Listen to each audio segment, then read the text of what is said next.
Boa noite, gente. Tudo bom com vocês? Para quem ainda não dê boa noite, né?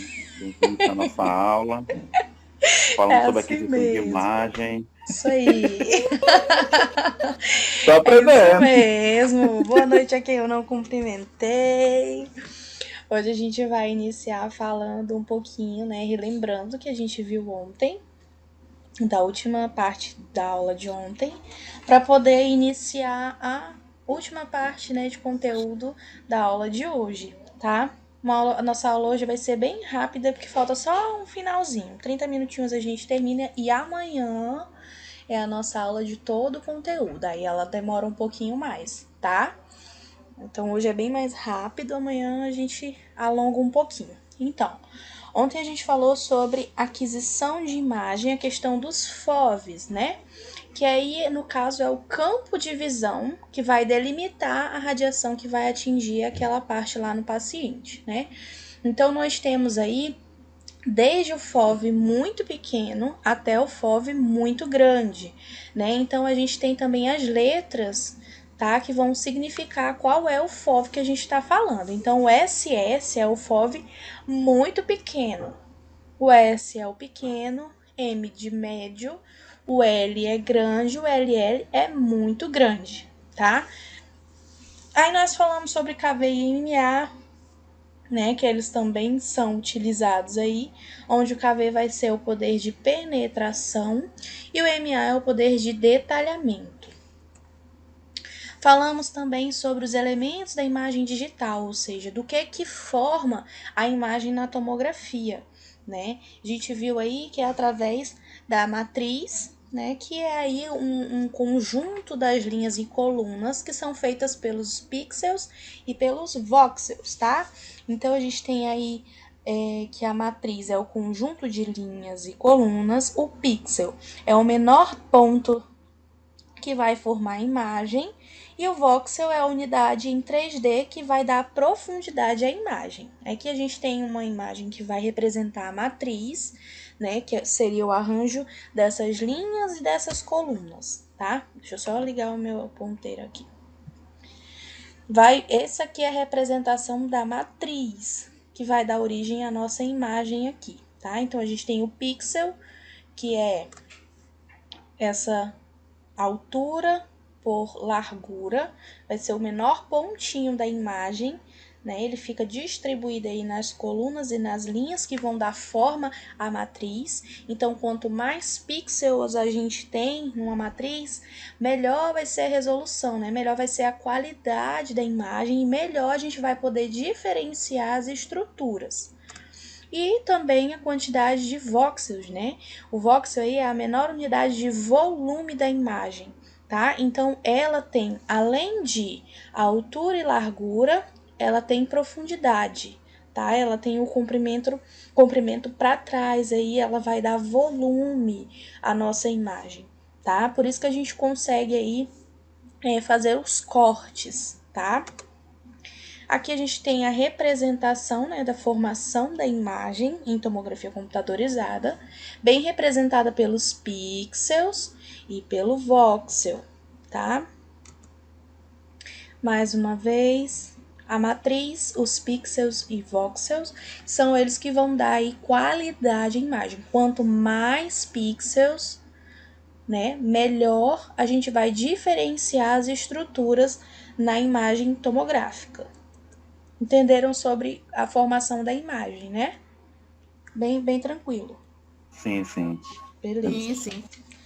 Então, as janelas, que foi sobre a primeira atividade que eu passei para vocês, são os recursos computacionais que vão permitir que depois que a gente obtenha a imagem lá do paciente, né, da parte anatômica, a gente tem aí essa escala de cinza que vai facilitar aí a gente diferenciar algumas estruturas de acordo com a necessidade que a gente tem, né? Do que a gente quer avaliar, tá? Isso porque nós temos a capacidade de diferenciar aí uma escala de cinzas de 10 a 60 tons somente, tá? Enquanto que na tomografia tem mais de 2.000 tons de cinza, tá? Numa janela, ela vai poder aí ter vários tons de cinza E aí a gente vai escolher de acordo com a densidade da estrutura que a gente quer visualizar, tá? Então a gente pode fazer o estudo dos ossos, tá? A gente pode ver aí estruturas moles. Tudo isso a gente vai escolher o tipo de janela, o tipo de cinza que a gente vai visualizar melhor essa estrutura que a gente quer. Se a gente quer ver a substância branca do cérebro, se quer ver a substância cinzenta, né? A mesma imagem, a gente pode mostrar ela com diferentes ajustes de janela. E aí, cada janela que a gente troca, a gente vai ver aí diferenciar estruturas uma de cada vez, tá? O que acontece também? Acho que isso é um pouquinho mais na frente, mas já falando na mesma imagem conseguir várias coisas, a gente obtém a imagem do paciente, né, por exemplo, do crânio, e lá no computador, né, no workstation, é onde a gente vai escolher, eu quero ver em corte coronal, eu quero ver em corte sagital, eu quero ver em 3D. Então, isso tudo a gente vai escolher após a aquisição da imagem. Vocês também entenderam sobre isso, né, Adriana e Márcio? E tem mais alguém também. Sim, sim. A Aline. Tem a Sâmia também. A Sâmia deu uma saída. Ah, tá.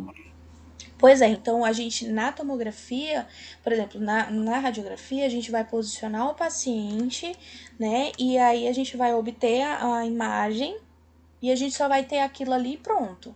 Na tomografia, a gente realiza, né, o procedimento, a aquisição de imagem no paciente, e lá no computador a gente escolhe de que forma que a gente quer visualizar, né? Por isso que é uma forma mais avançada da gente fazer os estudos anatômicos, né? É uma forma melhor da gente diferenciar estruturas, tá? A escala de Hounsfield, né? É uma escala aí das densidades que vai medir a atenuação dos tecidos do nosso corpo. A base da escala é a água, que tem um valor de 0. Então, os tecidos que têm mais densidades, eles são positivos, e os tecidos que têm densidades menores são os negativos. Aqui a gente tem os pontinhos aí falando dos números, né? Então, quando é mais denso, né? Eles têm maior densidade, eles são positivos, tá? Então eles vão aparecer mais branquinhos, mais claros. Exemplo, o osso, tá? Ele é mais denso, então a gente vai ver ele mais claro, tá? Densidades menores, que são de número negativo, gordura ou as vísceras, né? São a densidade negativa, então a gente vai ver mais cinzento, tá? Isso aí a gente viu ontem e ficou, acho que bem claro, né? De acordo com a densidade, né, de cada estrutura, as imagens elas podem ser classificadas. Como que a gente classifica essas imagens? A imagem ela pode ser hiperdensa ou hiperatenuante também, pode chamar, isodensa ou isoatenuante, né? E hipodensa ou hiporatenuante, tá? A hiperdensa é quando a gente tem uma escala, né, positiva, um número atômico mais alto. Então, o osso, o contraste, tudo isso a gente vai ver mais branquinho e a gente chama de hiperdensa. Isodenso é a escala que fica ali na média. Lembra que a água fica no meio, é a base. Então, a água e os tecidos a gente vê aí numa escala média, né? Num cinza. E o hipodenso é a gente vê mais escuro, tá? Tá vendo na escala aqui? A gente vê aqui os números positivos. No caso, o osso é o mais denso, a gente vê mais claro. Aí a gente vai voltando aqui, a gente tem os órgãos, como o fígado, né? O pulmão também, assim, a estrutura dele, mas dentro, né? O ar já veio para cá, ó. O ar a gente vê aí um valor negativo, e negativo a gente vê a cor que predomina é qual? Cinza. Mais escuro, né? Um cinza Mas mais escuro, mais pro isso. preto, tá? No meio a gente vê um cinza mais claro. Então aqui a gente tem aqui uns exemplos, né? Essa imagem aqui, hiperdensa, que a gente tá vendo ela mais clara. Mais clara, né? Isso. Aqui a gente vê uma imagem hipodensa, né? Aqui, ó. É mais escurinha, né? Mais Que é mais escuro, escurinha. tá mais preto, né? E aqui um cisto dermoide isodenso, que tá cinza, tá? E hoje a gente vai ver sobre aquisição de planos, tá? A gente pode ter aí, obter as imagens, né? E fazer elas ficarem em 3 planos diferentes: transversal, coronal e sagital. Vocês têm facilidade em diferenciar esses planos? Eu Olha, só na não verdade, confundo esse sagital, que eu me olha, confundi aqui. eu já. É quase coronal, né, o sagital? Ó, vamos lá, diquinha. É porque assim, ó, deixa eu. Assim, eu aprendi dessa forma, né? A questão de que o plano sagital, né? Ele é dividido vou dividir o corpo em partes direita e esquerda. Sim. Aí tem o transversal, além de ser axial, horizontal. Ele pode ser dividido o corpo em superior e inferior. Isso. Eu tenho o coronal ou frontal, que ele divide o corpo em partes anterior e posterior. Exatamente. Dica como é que a gente vai lembrar. O Márcio tá lembrando bem, mas pra Adriana que confunde um pouquinho, Adriana. Vamos lá, como que a gente pode lembrar disso daí? Transversal. Na transversal é quando a gente tá como se você partisse uma pessoa ao meio, tá? Então transversal seria o mesmo que horizontal, como se tu partisse assim no meio da barriga da pessoa. Aí tu divide a parte de cima e a parte de baixo. É o plano transversal. O plano coronal. O plano coronal, tu pensa numa coroa. A coroa da princesa. Quando ela coloca a coroa, ela vai partir ali, tipo, no meio da cabeça. Tu vai dividir entre a parte da frente do corpo e a parte de trás. Então, quando tu vê coronal, tu já imagina colocando uma coroa na cabeça, uma tiara na cabeça, que fica dividindo, né, a parte da frente e a de trás. E o sagital é como se passasse uma linha no meio do nariz, dividindo o teu lado direito e o teu lado esquerdo. Pegou aí? Peguei.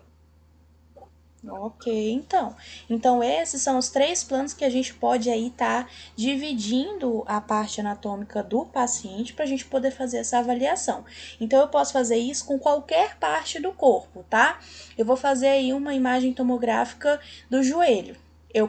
Vou fazer a aquisição da imagem e lá no meu computador eu posso escolher se eu quero ver as fatias na transversal, em coronal ou sagital. Posso fazer isso com o abdômen, posso fazer isso com o crânio, com qualquer parte que a gente estiver estudando, tá? Espessura do corte, ou seja, como é que a gente pode falar de espessura? A gente pode falar aí do quanto ele é grosso ou fino, tá? Espessura, a gente tá falando disso daí. Então, a escolha da espessura, né, do corte aí, ele vai depender tanto da aplicação clínica quanto dos requisitos quantitativos ou de apresentação. As imagens em cortes finos, elas apresentam em detalhes anatômicos, tá?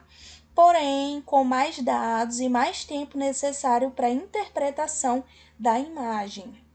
Lembra que eu falei para vocês que quanto mais fininho um corte, mais detalhe ele nos dá? Porque a gente pode ter algum cisto bem pequenininho, né? E se a espessura for maior, ele pode ficar aí entre um corte e outro e a gente não visualizar. E se o corte for bem fininho, a gente vai ter o detalhamento melhor dessa imagem, mas vai demorar um pouquinho mais para a gente conseguir. Afinal, são mais cortes a se fazer. Entenderam o sentido disso aí? Sim. Então, além disso... Quanto mais fino, mais detalhe. Isso, quanto mais finos os cortes, melhor a gente vai poder estudar a estrutura, tá? Além disso, as imagens com cortes mais finos, né? Eles demoram mais para ser adquiridas que as imagens em cortes mais grossos, né? E são mais cheias de ruídos. Então, quando a gente faz cortes maiores, a gente consegue terminar logo. Por exemplo, estou fazendo a imagem de um crânio. Eu tô supondo, só para vocês entenderem. Se a gente for partir o crânio aí em 4 partes, 4 cortes, 1, 2, 3, 4. É mais rápido para a gente cortar, né? Fazer o detalhamento aí. Agora, se eu for cortar em 30 pedaços, olha o tempo que demora mais. 1, 2, 3, até chegar ao 30. Então, cortes de espessuras maiores demoram menos que cortes mais finos, tá? Só que os cortes mais finos eles vão dar um detalhamento melhor. Uma espessura de corte comumente usada, né, nessas aplicações que são de diagnóstico, dessas de rotina, é de 5 milímetros, tá? Então, as de rotina tem aí 5 milímetros. As imagens para representação 3D, imagem tridimensional, né?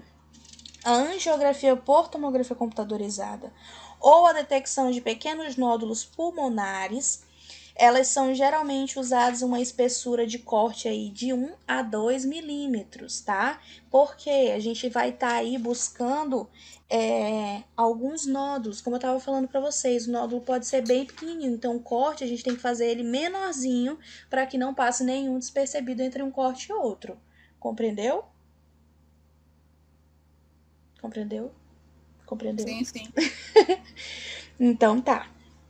Então, algumas aplicações clínicas associadas à quantificação de estruturas finas, por exemplo, as pequenas placas nas artérias coronárias ou a anatomia do osso temporal, né? Pode se tornar necessária uma espessura de corte aí de 0,4 a 0,6 milímetros, tá? Porque são estruturas bem pequenininhas, então o corte tem que ser bem pequenininho para não passar nada despercebido, tá? Márcio, tá com a apostila aí? Sim. Lê pra gente esse parágrafo que tá falando sobre o modelo de exame sequencial. Tá bom. No modelo de exame sequencial, a espessura de corte ou resolução longitudinal das imagens é determinada pela colimação do feixe de raio-x. Na TCUD espiral, a espessura de corte é ampliada com valores mais elevados no pitch e com o algoritmo de reconstrução de 360 LI. É isso? Em comparação ao algoritmo 180 LI. Em consequência dessa ampliação, o pitch é geralmente limitado a algo abaixo de 2.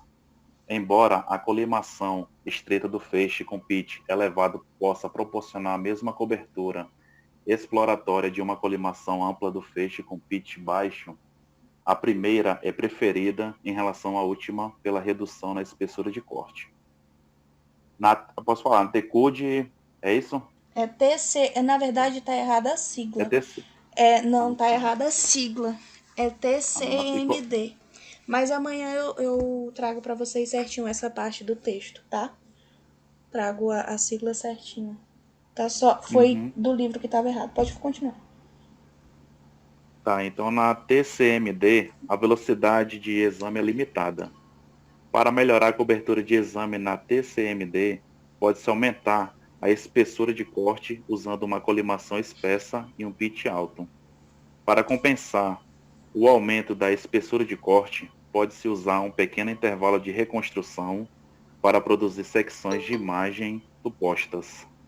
A aquisição de imagem na tomografia computadorizada, com reconstrução superposta, intensifica a representação 3D de dados volumétricos e fornece imagens de qualidade melhor que as imagens que são interpoladas por um algoritmo computadorizado de processamento de imagens a partir de imagens de TC após a reconstrução. A reconstrução superposta também melhora a detecção de pequenas lesões por aumentar o número de imagens a serem revistas e a probabilidade de que o centro das lesões, com contraste máximo, seja visualizado nas imagens. O artefato de degrau de escada também é reduzido pelo tamanho menor dos cortes. Então, a sigla que tá errada aí é TCMD. O que que é? É a tomografia computadorizada de múltiplos detectores. É o tomógrafo Hum, multislice, tá? ah, tá. A gente está falando aí, né, da aquisição de imagem, né, nesses tomógrafos aí, em que a espessura do corte é menor, né, e vai trazer essa melhor qualidade da imagem, tá bom? Aqui no próximo slide a gente está falando sobre a vantagem desse tomógrafo multislice, tá? Quando a gente realiza um plano aí axial em cima do mesmo plano, a gente pode também realizar as construções além de 3D, as reconstruções 4D. Lembra que eu falei para vocês que esse é o último modelo, o tomógrafo multislice da sexta geração? Que a gente estava falando Isso. de evolução dos tomógrafos, lembra? Aí tu lembrou até do rádio, né? Dizendo que tem algumas pessoas que não sabem, né? O que significa isso. Isso mesmo. É Rita Pereira é o nome da profissional. Lembrei, hoje de manhã eu escutei de novo o comercial e lembrei de vocês. Falando, venho fazer o exame na clínica com a acho que é a doutora de lá, que é a médica, né? A doutora Rita Pereira, com um tomógrafo multislice. Toda vez eu lembro. Que às vezes as pessoas podem não entender o que significa um tomógrafo multislice, né? As pessoas leigas, né? Para a Rita foi, professora. Oi? Faltar a Rita foi. Foi. Tá, Pois agora é, eu gente. gostei. Então, o Só lembrar da tomógrafo. música, né? Só lembrar da Rita. É o nome da Foi da mulher lá. Já Rita. tô fazendo propaganda da clínica da mulher. Ó. Vamos lá fazer uma tomografia. Tá ganhando quanto, hein, Érica? Pela essa propaganda? Nada, que eu não sei nem quem é. Mas então, a vantagem do tomógrafo multislice é essa. Além da gente fazer a reconstrução 3D, a gente também pode fazer a 4D, que eu mostrei para vocês uma imagem ontem, né? E hoje a gente vai já ver de novo. E a aquisição da imagem é bem mais rápida. A gente consegue cortes mais finos. Tem aí a possibilidade de fazer aí reconstruções em 3D e 4D, né? E a dose de radiação também aí, ela diminui, tá? Então esse aí é o da sexta geração, tomógrafo multislice, onde a gente tem 2 tubos de raio-x e várias fileiras de detectores, diferenciando bastante lá do primeiro tomógrafo que foi lançado. Lembra que demorava cerca de 10 minutos para fazer um corte, uma imagem só? Esse daqui é o top das galáxias, tá? Então, sobre a dose de radiação, né? A tomografia, ela constitui aí a maior exposição individual à radiação medicamente relacionada para a população em geral, ou seja, a gente utiliza mais radiação aí nesse segmento, tá? Com a crescente disponibilidade dos modernos aparelhos de tomografia, né, a exposição do paciente à radiação na tomografia é uma preocupação aí clínica que é grave, né? A gente, por mais que ele seja aí uma forma boa para a gente estar avaliando o paciente, a gente também se preocupa, né, com o paciente, com as pessoas ao redor, com os profissionais. Essa é uma preocupação que as pessoas têm, né? Por mais que a dose, uma dose insuficiente de radiação, vá causar aí o aumento do ruído, quem lembra o que pode ser comparado ao ruído na imagem? Ninguém? Em comparação ao ruído, Ruído, o que é o ruído na imagem? é quando tá embaçada, por exemplo. E isso, quando a imagem não fica de qualidade.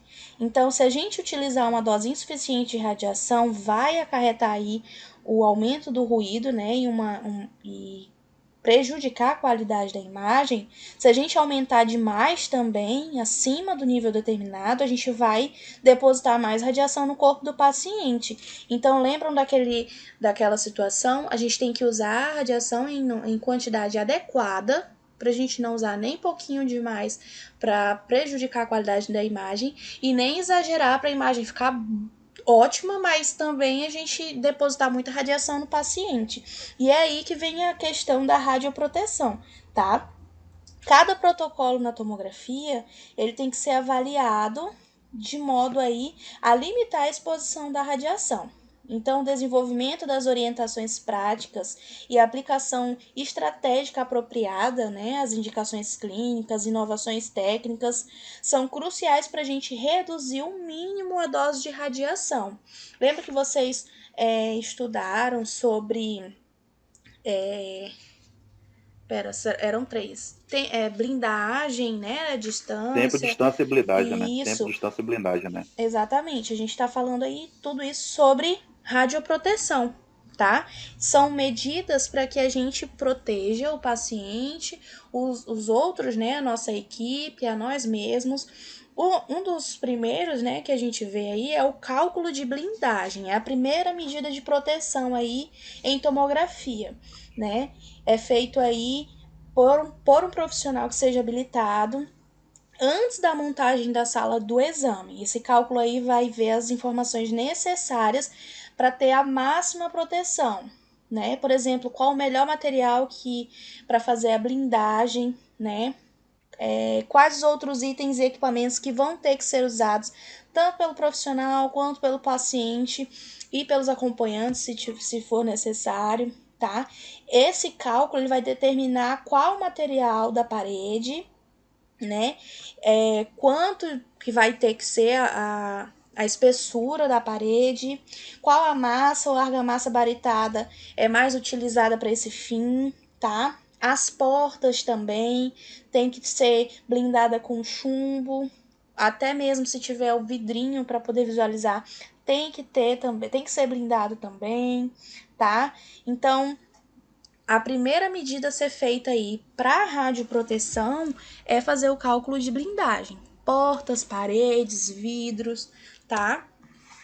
O segundo... Érica, esse profissional é o físico, né? Que Isso, faz esse...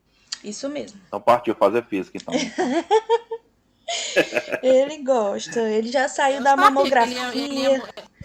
eu sabia que ele ia mudar para isso. Não, ele saiu, ele era ressonância.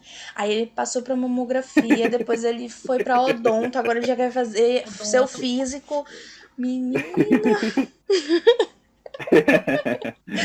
Ele quer ganhar mais. Onde tem mais possibilidade de dinheiro é onde ele tá. eu acho que tem que tá lá. Márcio, eu acho que tu tem que montar uma clínica de diagnóstico por imagem com todas as áreas aí. Aí tu vai Então pirar dentro da tua clínica. Então acredito que essa só questão aquela clínica Mais Saúde, né? Inclusive eu fui lá, eu achei, poxa, muito bom ali a questão. Eu até falei pro meu irmão que é bom você fazer uma clínica assim que seja com preço acessível para as pessoas poderem, né, utilizar, né? Não adianta tu colocar uma clínica caríssima, né? Onde poucas pessoas têm o poder de ir lá, né? É mesmo? Agora essa popular aí é top de linha, ó, gostei. É mesmo? A minha vai ser assim. Chama a gente pra trabalhar contigo. Então, vamos lá, então. Fazer sociedade. Arrasou. Pois é, gente. O segundo ponto aí para ser avaliado em questão de proteção. Levantamento radiométrico, tá? Esse levantamento aí, o que a gente também pode chamar de radiometria, os profissionais vão medir a dose de radiação que está nas áreas próximas ou que são conectados à sala de exame, né? E os equipamentos. Esse levantamento aí, ele é essencial, pois muitas vezes os aparelhos ficam descalibrados, né? E aí os resultados dos exames não são satisfatórios, né? Então tem que ser feito aí essa radiometria, tá? Depois nós temos o famoso uso dos EPIs, dos equipamentos de proteção individual, tá? A gente também tem isso aí no ramo da tomografia computadorizada, né? A gente vai se proteger, né? E proteger o paciente também. Então, se o paciente vai fazer aí uma tomografia lá do pé, a gente pode colocar ele com o avental de chumbo, né? O avental plumbífero. Pode colocar óculos, né? Os protetores de gônadas, o de tireoide. Então, de acordo com a parte que a gente vai estudar, a gente protege o paciente naquela parte que a gente não quer visualizar. Alguém me perguntou uma vez, não sei se foi nessa sala, se foi na outra, mas alguém me perguntou se colocava o avental se fosse fazer um exame de tórax. Não existe como, gente. A parte que a gente Como é que vai quer fazer? estudar, ela tem que ficar exposta. Então, se eu vou fazer um exame de tórax, a gente não coloca o avental no paciente, tá? No máximo, se for a parte, né? Porque tem uns protetores de tireoide que eles são acoplados no avental. Então, se o protetor de tireoide for separado e a gente for fazer aí uma radiografia de tórax, dá pra gente colocar pelo menos o de tireoide, tá? Mas aí, se for uma coisa de fazer da mão, se for fazer do pé, do joelho, a gente consegue colocar o avental. Mas se for fazer alguma imagem de determinada parte do corpo e colocar o avental em cima ou o protetor em cima, tem chumbo, a radiação não vai passar. Então, não tem como, não dá, tá? E por último, hoje, do nosso conteúdo, alguns protocolos, tá? Como que vai ser feito? A região anatômica aí desse protocolo que eu coloquei é o abdômen, né?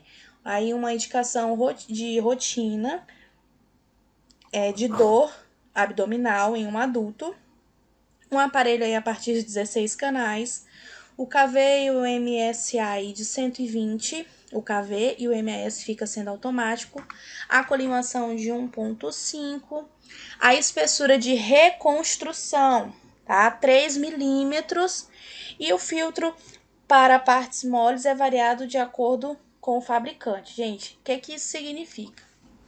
A gente não fica calculando isso lá na hora, tá? Tudo é automático. Então, a gente vai só selecionar qual a parte anatômica que a gente vai... Vocês lembram que o profissional lá colocou pra gente? Acho que a moça também explicou. Que a gente só vai selecionar lá na cabecinha, no braço, no abdômen, na perna. Só vai selecionar e o aparelho vai calcular tudo que tem que ser feito, tá? E isso não acontece se a gente estivesse trabalhando com a radiografia convencional, onde a gente tem que calcular o tempo. Vou com esse daí. Vou pra esse daí, vou fazer desse daí agora. Isso, vamos mudando até a gente se achar, tá? Contraste. Isso vai variar de acordo com o exame, de acordo com o que o médico quer visualizar, tá? Na maioria das vezes, em um exame aí de abdômen, na maioria das vezes ele é feito sem contraste oral, tá? Mas ele também pode ser útil em alguns casos, né? Aí a gente tem, pesquisas de complicação pós-operatória, né? Em pacientes de baixo índice de massa corporal, né? Aí nesses casos utiliza aí 20 ml do contraste, tá? Diluída aí em 1 litro de água. A questão do contraste, lembra que eu falei que a gente conversou na disciplina de exames contrastados, vai variar de acordo com o pedido do médico, não é a gente que vai definir não, tá? Contraste venoso também tem aí, se o médico pedir. A velocidade da injeção a gente também não pode. Lembra que a gente estudou sobre isso. Fazer aí a injeção com contraste em velocidade muito alta, lembra? Senão a gente pode estourar a veia do paciente. Então é sempre, porque o contraste ele é concentrado, né? Então a gente tem que ser com muita calma, devagarzinho, para ele entrar na corrente sanguínea devagarzinho e não causar nenhum problema nas veias do paciente, tá? Aí a gente tem as fases, né? Que tem as fases pré-contraste e a fase venosa. Isso aí vai, quando vocês estiverem no estágio, o instrutor, né, o professor de vocês, vai estar orientando e mostrando lá no computador, olha, essa é a fase arterial, olha, essa é a fase de excreção, quando tiver exame contrastado, tá? E aí vocês vão ver ao vivo lá na hora, bem bonitinho, tá bom? Uma tomografia aí de tórax, uma indicação, né? Fazer, por exemplo, uma ângioplastia de aorta torácica, tá? O que a gente faz? A colimação é a mínima possível, porque a aorta, né, é a artéria, que ela é pequenininha, então a gente não precisa fazer uma colimação bem grandona. Então ela é a mínima, é a menorzinha. A espessura é de 1 milímetro, cortes pequenininhos, né? E aí o KV, as partes moles, tudo é automático, tá? Não se faz o contraste oral, é o contraste venoso. De novo, a velocidade da injeção aí tem que ser pouca. E as fases, tem a fase arterial, né, os primeiros 25 segundos, da fase pré-contraste, né, pode auxiliar aí em casos de síndromes aórticas agudas, e a fase tardia, né, que é depois de 1 minutinho, tá? Tudo isso vocês vão ver pessoalmente lá. Quando estiver entrando lá na artéria, o professor vai mostrar para vocês, olha, gente, essa é a fase arterial do contraste que está entrando, os primeiros segundos. Essa é a fase tardia, que já passou 1 minutinho. Vocês vão ver o contraste entrando, vão ver a imagem bem bonitinha. É muito legal da gente ver, tá? Região anatômica sendo o crânio, uma indicação aí de avaliação de rotina. A colimação também é a mínima possível. A espessura do corte, né, da reconstrução de 1 milímetro, tá? Contraste, a gente não faz contraste oral para fazer uma avaliação do crânio, e sim um contraste venoso, tá? Também a velocidade da injeção aí de 2 a 3 ml aí, bem devagarzinho, né, por segundo. As fases, a maior parte dos exames pode ser sem contraste, então dificilmente a gente vai ver um exame contrastado aí do crânio, tá? Seios da face, a gente também consegue fazer não uma tomografia, né? Mas a gente consegue fazer a radiografia de seios da face lá naquele aparelho de odonto. Vocês lembram que eu falei para vocês que dava para fazer a imagem tanto lateral quanto a frontal? Sim, entendi. A gente também consegue ver os seios da face, é só inclinar a cabeça, né, para cima, e aí a gente consegue também fazer. Na tomografia, a gente faz aí a tomografia dos seios da face, né? A gente vê a questão de sinusite, renite, tá? Uma indicação de rotina aí, a gente faz também a colimação mínima, a espessura também mínima, tá? Contraste não é utilizado para ver os seios da face, e aí é sem contraste, tá? Então, a fase que é contrastada, se é feito com contraste, não é um exame de rotina, tá? Ele é feito aí para fazer alguma pesquisa de tumor na região, né? Aí, se tiver esse tipo de suspeita, aí o médico pode passar. Mas se for uma rotina, é sem contraste. Aqui a gente tem uma imagem tomográfica da coluna, tá? Coluna lombar, em plano sagital. E aí, Adriana, como é o plano sagital? Divide o corpo como? No meio, assim, da ponta do nariz, no meio do nariz e vai lá embaixo. Isso, garota. Vai dividir entre direita e esquerda. Uhum. Aqui a gente tem um corte em plano coronal. Alguém sabe identificar que parte do corpo é essa? Isso aí é a bacia. Isso, aqui a gente tem a coluna lombar, ó. Que ela chama de bacia. Aqui, ó. Isso aqui tá dividindo como o corpo?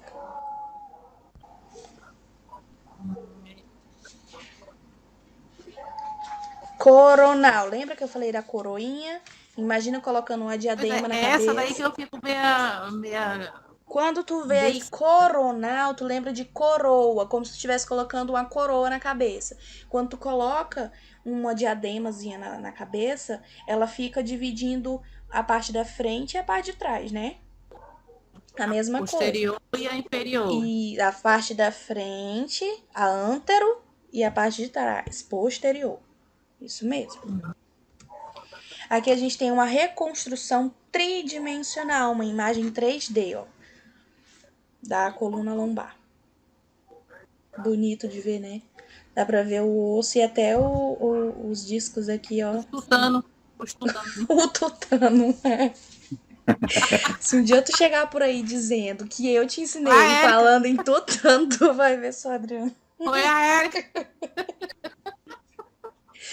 Ai, meu Deus. Nunca falei isso. E a reconstrução aqui, ó, em 3D, né, do crânio, e a reconstrução aqui em 4D. Fascinante, né? Eu acho lindo demais. Foto de Leno. Show. Aqui outra imagem tomográfica. Qual é o corte aqui? Coronal. Hã? Coronal? Tem certeza? Não, Não é é coronal. transversal. Isso. O que tu consegue visualizar aí? Nossa, esse aqui é o cérebro? Não, Não. mesmo. Não, é a coluna, né? Eu entendi, a gente consegue Teu os cérebro órgãos. é assim, Adriana? Não, meu não é não. É menor. Tô conseguindo ver aqui a coluna cervical, o Não, bofe. não é a cervical. Esse daqui a gente tá no abdômen. Então é a lombar. Isso, aqui mais na frente a gente tem mais imagens, ó. Ó, um corte axial do abdômen. A gente tem o diafragma, a aorta, o baço, o estômago. Vocês peguem É o essa. maior, né? O Oi? estômago é esse maior, né? O estômago, número 8. Aqui, ó. 8. Deixa eu... De acordo com os cortes, ele vai crescendo, porque a gente tá pegando mais de baixo e vai subindo. Legal. Aí a gente tem o fígado. Aqui, esses pontinhos brancos, lembra que eu falei da densidade? Então, as costelas, a densidade é maior, então a imagem vai parecer mais branquinha. Então, isso aqui, ó, é a coluna, né? Nossa, o estômago é bem pequenininho, né? Pois é, né? Eu achava que era bem grandão pra caber bastante comida. Esse aqui é o meu, então. Esse aqui é o... Aqui a gente tem, no 11, a gente tem a costela. Tá vendo esses pontinhos aqui? São as costelas, tá? Esses pontinhos branquinhos. O osso aparece mais branquinho. As estruturas moles aparecem menos densas, né? Então aparece mais cinzento, tá? Peguem essa imagem e depois fiquem analisando ela, observando, tá? Talvez eu cobre só essa imagem aí, porque eu coloquei o que é cada parte, né? Nessa imagem aí, tá bom? Ei. Mais uma imagem aqui, ó, de tórax. Lombar, tórax, né? Isso. Aqui é o canal vertebral, onde a Adriana diz que é o tutano. Tutano. É aí que tira aquele negócio para fazer aquele exame lá. Aqui a gente tem a vértebra, porque a gente sabe que as vértebras, ela tem um espacinho no meio, né, onde vai passar o canal vertebral, né? No 8 aqui, a gente tem a nossa escápula, né? A gente tá bem no finalzinho do tórax aqui. Espátula. Escápula. Espátula de pedreiro, não. O Márcio não estava no dia da aula lá de anatomia, quando chegou nessa parte aí eu abarquei. É espátula, pronto, todo mundo riu. Aqui ó, a gente tá no tórax superior, né? Na parte mais superior. Então a gente consegue visualizar o esôfago também, tá? Aqui no número 1. Isso aqui, ó, essa bolinha aqui é o esôfago. As costelas, né, ó. Aí aqui, ó, as costelas, que tá representado pelo número 2, só aqui, mas aqui também é costela, tá? Aqui do ladinho, aqui mais embaixo, do outro lado também é costela, isso aqui, ó, é costela, tá? Tudo que aparecer mais branquinho aí, ó, é osso. Aqui... Essa parte depois das costelas e da espátula, é o cinzento, Aonde? Olha pelo número gordura. aí que tu consegue enxergar. Deixa eu ver. Não fala. Não tem aqui, ó. Não tem a espátula. E que espátula? A escápula. Tu fica brincando, depois tu fala errado. É, gordura. É gordura, né? Isso. Pois é, essa cinzenta. Isso onde tá agora, é cinzenta. É a gordura, né? Uhum. Ó, e aqui no 7 a gente tem a aorta. Tá escrito aorta aí, mas é a aorta. Aí aqui a gente tem a traqueia. Veia cava superior. Tronco braquiocefálico. que é também conhecido como artéria inominada, artéria carótida comum esquerda. Vocês conseguem entender como é que o paciente está aqui nesse posicionamento? Deitado. Ele tá, mas o corte, mulher. O corte. Esse plano aí é o coronal, é? Tá no plano coronal? Não, o coronal ele vai Anterior, dividir posterior. entre anterior e posterior. E posterior. Isso. Sim. Isso é transversal. Isso, que a gente chama de axial também. Pois é, então horizontal, né? Isso, Uns três. tá? Se um dia chega lá, Márcio, um dia a gente chega lá. E é isto.